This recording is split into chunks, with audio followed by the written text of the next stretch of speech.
വളരെ സുപ്രധാനമായ തീരുമാനങ്ങളാണ് ഇന്ന് മന്ത്രിസഭാ യോഗം കൈക്കൊണ്ടിരിക്കുന്നത് എന്നതാണ് പ്രധാനപ്പെട്ട തീരുമാനം. ഒന്ന് കേരളയിലാണ്. കേരളയിലെ വിജ്ഞാപനം റദ്ദാക്കപ്പെടുമെന്ന് പറയുമ്പോൾ മുൻ സർക്കാരിൻ്റെ വളരെ പ്രധാനപ്പെട്ട ഒരു പദ്ധതി പൂർണ്ണമായും ഇല്ലാതാവുന്നു. അത് നിലച്ചു കഴിഞ്ഞു, അത് ഇല്ലാതായി എന്നതാണ് പ്രധാനപ്പെട്ട കാര്യം. ഇതുവഴി ജനങ്ങൾക്ക് ആ മേഖലയിലെ ജനങ്ങൾ നേരിട്ടിരുന്ന വെല്ലുവിളികൾ കൂടി ഈ വിജ്ഞാപനം ഡീനോട്ടിഫൈ ചെയ്യുന്നതിലൂടെ പരിഹാരമാകുന്നു എന്നതുകൂടിയാണ് പ്രധാനപ്പെട്ട കാര്യം. അങ്ങനെ സുപ്രധാനമായ വിഷയങ്ങൾ. ഒപ്പം മുഖ്യമന്ത്രി വി ഡി സതീശനുമായി ബന്ധപ്പെട്ട ആദ്യ ദിവസങ്ങളുണ്ടായ ചില വിമർശനങ്ങൾ, അദ്ദേഹത്തിൻ്റെ സത്യപ്രതിജ്ഞാവേദിയിൽ അദ്ദേഹം നടത്തിയ ചില പരാമർശം, പിതാവിൻ്റെ പേര് പറഞ്ഞത്, അതിനെ അദ്ദേഹം പിതാവിൻ്റെ പേര് ഓർത്തെടുക്കുന്നതിന് വേണ്ടി താൻ ബോധപൂർവമായി ആ പരാമർശം നടത്തിയെന്ന് അദ്ദേഹം പറയുന്നു. ഒപ്പം തന്നെ വന്ദേമാതര ഗാന ആലാപന വിവാദത്തിൽ അത്തരം കാര്യം വന്ദേമാതരം പൂർണ്ണമായി ആലപിക്കുന്നു എന്ന കാര്യം തങ്ങൾക്കറിയില്ല, അത് ഗവർണറുടെ ഓഫീസാണ് നിശ്ചയിച്ചത് എന്നതാണ് വി ഡി സതീശൻ ഇക്കാര്യത്തിൽ നൽകിയിരിക്കുന്ന മറുപടി എന്നതാണ് മനസ്സിലാവുന്നത്. എന്തായാലും ആദ്യ മന്ത്രിസഭാ യോഗത്തിൻ്റെ സുപ്രധാനമായ തീരുമാനങ്ങളാണ് ഉണ്ടാവുന്നത്.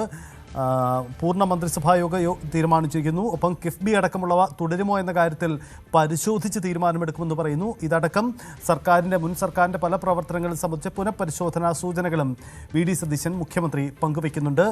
ഒപ്പം ഇത് സംബന്ധിച്ച മറ്റ് നീക്കങ്ങൾ, തുടർ നീക്കങ്ങളിലേക്ക് കൂടി സർക്കാർ കടക്കുന്നു എന്നതുകൂടിയാണ് അദ്ദേഹം വ്യക്തമാക്കുന്ന കാര്യം. എന്തായാലും ആദ്യ പൂർണ്ണ മന്ത്രിസഭാ യോഗത്തിന് ശേഷമുള്ള കാര്യങ്ങൾ കൂടിയാണത് അദ്ദേഹം വ്യക്തമാക്കപ്പെടുന്നത്. KSRTCയിലെ സൗജന്യ യാത്ര ഇനി ക്യാബിനറ്റിൻ്റെ പരിഗണനയിലേക്ക് വരേണ്ടതില്ല, മറിച്ച് അതിൻ്റെ ചട്ടങ്ങൾ KSRTC അധികൃതരുമായി കൂടിച്ചേർന്ന് തീരുമാനിക്കുമെന്ന കാര്യം കൂടിയാണ് അദ്ദേഹം വ്യക്തമാക്കിയിരിക്കുന്നത്. ആദ്യ പൂർണ്ണ മന്ത്രിസഭാ യോഗത്തിന് ശേഷമുള്ള മുഖ്യമന്ത്രിയുടെ വാർത്താ സമ്മേളനത്തിലാണ് അദ്ദേഹം ഇക്കാര്യങ്ങൾ വ്യക്തമാക്കിയത്. ആദ്യ മന്ത്രിസഭാ യോഗ തീരുമാനങ്ങൾ പുറത്തു വരുമ്പോൾ വളരെ പ്രധാനപ്പെട്ട തീരുമാനങ്ങളാണ് അദ്ദേഹം പറഞ്ഞത്. ഒപ്പം മന്ത്രിമാരുടെ വകുപ്പുകളിലടക്കം ധാരണയുണ്ടായിട്ടുണ്ട്. ഇക്കാര്യത്തിൽ താമസമൊന്നും ഉണ്ടായിട്ടില്ല എന്നതാണ് അദ്ദേഹത്തിൻ്റെ വാദം. കാരണം ഗവർണർ സ്ഥലത്തില്ലാത്തത് കൊണ്ടുണ്ടായ കാലതാമസം എന്നതിനപ്പുറത്തേക്ക് മറ്റ് താമസങ്ങളും ഉണ്ടായിട്ടില്ല. BV അരുൺ ചേരുന്നു. അരുൺ, വളരെ പ്രധാനപ്പെട്ട തീരുമാനങ്ങളാണ് ആദ്യ പൂർണ്ണ മന്ത്രിസഭാ യോഗത്തിൽ ഉണ്ടാവുന്നത്. കേരളയിലിനൊപ്പം എന്തൊക്കെ തീരുമാനങ്ങളാണ് മുഖ്യമന്ത്രി വിശദീകരിച്ചത്? ഏറ്റവും പ്രധാനപ്പെട്ടത് സിൽവർ ലൈൻ പദ്ധതിയുമായി ബന്ധപ്പെട്ട കാര്യം തന്നെയാണ്. അത് നോട്ടിഫിക്കേഷൻ സർക്കാർ നേരത്തെ ഉപേക്ഷിച്ച പദ്ധതിയാണ്. കേന്ദ്രത്തിൽ നിന്ന് എതിരഭിപ്രായം കൂടി വന്നതോടുകൂടി ഇടത് സർക്കാർ തന്നെ വേണ്ടെന്ന് വെച്ച പദ്ധതിയാണ്. പക്ഷേ ഇപ്പോൾ അത് പൂർണ്ണമായും അതിൻ്റെ ഉത്തരവടക്കം അതുമായി ബന്ധപ്പെട്ട എല്ലാ വിജ്ഞാപനങ്ങളും റദ്ദു ചെയ്യുകയാണ് സർക്കാർ ഇന്നത്തെ മന്ത്രിസഭാ യോഗം ചെയ്തിരിക്കുന്നത്. മറ്റൊരു പ്രധാനപ്പെട്ട കാര്യമുള്ളത് ഈ റാങ്ക് ലിസ്റ്റുകളുടെ കാലാവധി. കഴിഞ്ഞ രണ്ട് സർക്കാരുകളുടെയും കാലത്ത് നമ്മൾ വളരെ അധികം റിപ്പോർട്ട് ചെയ്ത ചർച്ച ചെയ്തൊരു പ്രധാനപ്പെട്ട കാര്യമാണ് ഈ സെക്രട്ടേറിയറ്റ് മുന്നിലെ സമരങ്ങൾ, വകുപ്പ് ഈ റാങ്ക് പട്ടികയിൽപ്പെട്ട ഉദ്യോഗാർത്ഥികളുടെ സമരങ്ങൾ. അതിൽ പ്രധാനപ്പെട്ട ഒരു തീരുമാനം ഇന്നത്തെ മന്ത്രിസഭാ യോഗം എടുത്തിട്ടുണ്ട്. അത് കാലാവധി അവസാനിക്കുന്ന റാങ്ക് ലിസ്റ്റുകളുടെ പട്ടിക 6 മാസത്തേക്ക് ദീർഘിപ്പിക്കാനുള്ള ഒരു നടപടിയാണ്. ഈ 2026 ഓഗസ്റ്റ് 31 കാലാവധി അവസാനിക്കുന്ന എല്ലാ പട്ടികകളുടെയും കാലാവധി 2026 നവംബർ 30 വരെ 2026 നവംബർ 30 വരെ നീട്ടാനാണ് തീരുമാനം. വിഷൻ 2031 എന്ന പേരിൽ ഒരു പ്രഖ്യാപനം സർക്കാർ നടത്തുന്നു. അത് പ്രകടന പത്രികയിലെ വാഗ്ദാനങ്ങൾ നടപ്പാക്കുന്നതിൻ്റെ ഭാഗമായാണ്. വിവിധ വകുപ്പുകളോട് നിരവധി വാഗ്ദാനങ്ങൾ പ്രകടന പത്രിക ഉണ്ടായിരുന്നു. അത് ഓരോ വകുപ്പുകളും അവരുമായി ബന്ധപ്പെട്ട കാര്യങ്ങൾ അവർക്ക് വിഭജിച്ച് നൽകി അതിൽ തീരുമാനമെടുക്കാനുള്ള നിർദ്ദേശങ്ങൾ സമർപ്പിക്കാനുള്ള ആവശ്യമാണ് ഇപ്പോൾ മന്ത്രിസഭാ യോഗം മുന്നോട്ട് വച്ചിരിക്കുന്നത്. ജൂൺ 1 മുതൽ 100 ദിവസത്തെ കർമ്മ പദ്ധതികൾ സർക്കാർ ആരംഭിക്കുകയാണ്. വളരെ പെട്ടെന്ന് നടപ്പാക്കാൻ കഴിയുന്ന വാഗ്ദാനങ്ങൾ ഉൾപ്പെടെയുള്ളവ നടപ്പാക്കുകയാണ് അതിലൂടെ ലക്ഷ്യമിടുന്നത്.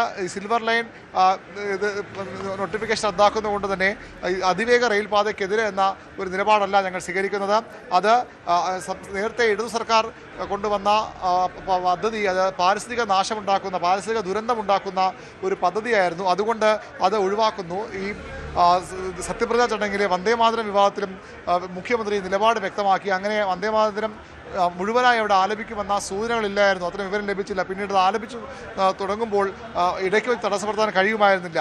വടശ്ശേരി ദാമോദര മേനോൻ സതീശൻ എന്ന ആ സത്യവാചകം ചൊല്ലുമ്പോഴുള്ള അദ്ദേഹത്തിൻ്റെ പേരിൻ്റെ എക്സ്പാൻഷൻ അദ്ദേഹം പറഞ്ഞതിൽ വിവാദമായിരുന്നു. അത് സവർണ ബോധം കൊണ്ട് പറഞ്ഞതാണ് മേനോൻ എന്ന് പറഞ്ഞത്. അതിന് വളരെ കൃത്യമായി അദ്ദേഹം മറുപടി പറയുന്നു. എൻ്റെ അച്ഛൻ്റെ പേര് പറഞ്ഞത്, എൻ്റെ അച്ഛൻ്റെ പേര് ദാമോദര മേനോൻ എന്ന് തന്നെയാണ്. അത് പറയുന്നത് എന്താണ് തെറ്റെന്ന് മുഖ്യമന്ത്രി ചോദിക്കുന്നു. അമ്മയുടെ പേര് കൂടി പറയണമെന്ന് ആഗ്രഹമുണ്ടായിരുന്നു, പക്ഷേ അതിന് കഴിഞ്ഞില്ല. അച്ഛൻ്റെയും അമ്മയുടെയും പേര് പറഞ്ഞത് അഭിമാനമാണ്, പറയുന്ന അഭിമാനം എന്നുകൂടി മുഖ്യമന്ത്രി ആ വിവാദത്തിൽ വിശദീകരിക്കുന്നു. അദ്ദേഹം പറഞ്ഞതിൽ ചെറിയ വസ്തുതാ വിരുദ്ധതയുള്ളത് അത് ഈ വകുപ്പ് വിഭജനമാണ്. വകുപ്പ് വിഭജനം വൈകുന്നത് വൈകിട്ടില്ല, ഒരു തർക്കവുമില്ല എന്ന് മുഖ്യമന്ത്രി പറയുന്നു. അദ്ദേഹം അതിന് മറുപടിയെ പറഞ്ഞത് വകുപ്പ് വിഭജനം പൂർത്തിയാക്കാൻ കഴിയാത്തത് ഗവർണർ തലസ്ഥാനത്തില്ലാത്തത് കൊണ്ടാണ്. അത് ആ രീതിയിൽ ശരിയെന്ന് തോന്നുന്നില്ല. വലിയ തർക്കമുണ്ടായിരുന്നു UDF-ലെ ഘടകകക്ഷികൾ തമ്മിലും അതുപോലെ തന്നെ കോൺഗ്രസിനുള്ളിലും.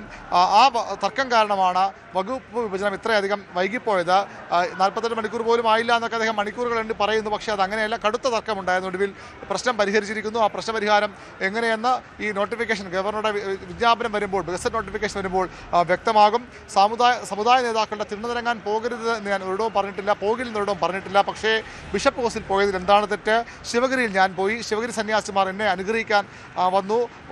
മതേതര നിലപാടിൽ മാറ്റമില്ല. ആര് വർഗീയത പറഞ്ഞാലും അത് ശക്തമായി എതിർക്കുമെന്ന് അദ്ദേഹം ആ വിഷയത്തിൽ നിലപാട് വ്യക്തമാക്കുകയാണ്. മുഖ്യമന്ത്രിയായ ശേഷം സഭാ നേതൃത്വങ്ങളെ കാണാനും ഒക്കെ അദ്ദേഹം പോയത് വലിയ ചർച്ചയായിരുന്നു. പല സഭാ നേതൃത്വങ്ങളും സമുദായ നേതൃത്വങ്ങളും തങ്ങളുടെ നിലപാട്, തങ്ങളുടെ സമുദായത്തിലുള്ളവരെ മന്ത്രിമാരാക്കണമെന്ന ആവശ്യം ശക്തമായി ഉന്നയിച്ച് സർക്കാരിനെ സമ്മർദ്ദത്തിലാക്കിയിരുന്നു. കിഫ്ബിയുമായി ബന്ധപ്പെട്ട് കൂടുതൽ പരിശോധന ഉണ്ടാകുമെന്ന് മുഖ്യമന്ത്രി വ്യക്തമാക്കുന്നു. അത് ഇനിയും പരിശോധനകൾ നടക്കേണ്ടതുണ്ട്. ഇതാണ് പ്രധാനമായും ഈ വാർത്താ സമ്മേളനത്തിലെ കാര്യങ്ങൾ. 6 മാസത്തിനുള്ളിൽ സർക്കാരിൻ്റെ സ്വപ്ന പദ്ധതികളെക്കുറിച്ചൊരു പ്രഖ്യാപനം നടത്തുമെന്ന് മുഖ്യമന്ത്രി പറയുന്നു. ഏതായാലും സിൽവർ ലൈനിന് പകരം ഒരു സ്പീഡ് കോറിഡോർ എന്ന ഒരു പുതിയ പദ്ധതി തങ്ങളുടെ മനസ്സിലുണ്ട്. പക്ഷേ അത് വിശദ ചർച്ചകൾക്ക് മാത്രമേ നടപ്പാക്കാൻ കഴിയൂ എന്നാണ് മുഖ്യമന്ത്രി വ്യക്തമാക്കുന്നത്. സഹിത ശരി, അതാണ് മുഖ്യമന്ത്രിയുടെ വാക്കുകൾ. കൂടുതൽ വാർത്തകൾക്ക് News 18 Keralam YouTube channel subscribe ചെയ്യുക.